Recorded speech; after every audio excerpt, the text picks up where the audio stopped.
Welcome to Antigua in the West Indies, up in the islands in the eye of the wind. Now then, you're probably wondering what I'm doing with this clipboard, because it's not really my style. I'm not usually the man with the clipboard, I'm the man kicking the man with the clipboard overboard. But right now, I've been judging with 6 of my shipmates the Concours d'Elegance at the Antigua Classics event, which is an international do. We get fine yachts from all over the world coming down here for this event. We've got over here, I can see a big Fife. We've got Ticonderoga down there. We've got Columbia, the biggest fishing schooner in existence. Absolutely amazing collection of boats, and we have to judge them, but for how well they are turned out, really, and how they inspire us. But we've also got, and this is what fills me with delight, we've got here a small collection of island sloops. These are the boats that the local people here have been building on the beach for 100 years and more. And through the wonderful work of a number of guys, they're still doing it. Alwanino's sons are building boats like this on the beach in Carriacou as we speak. It's the most marvellous thing. And so how do you judge something like this against Ticonderoga? Well, you don't, you see, because they've put them all in different categories. We've got half a dozen different categories to judge, so you don't have to judge unlike with unlike.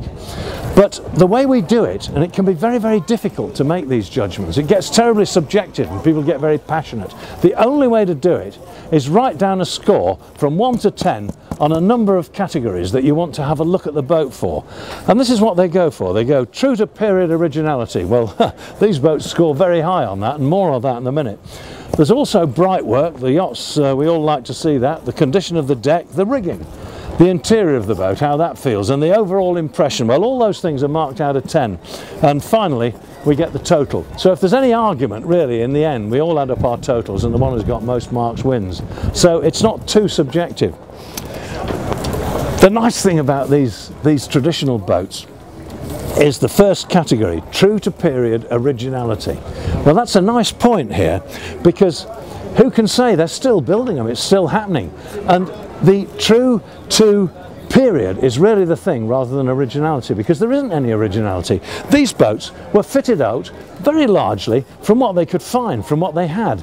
The ropes, very often, they don't all match up. There's one piece here and one piece there. They're fitted out almost out of the dumpster, out of the skip. And that's good. You get good marks for that, so long as it doesn't break.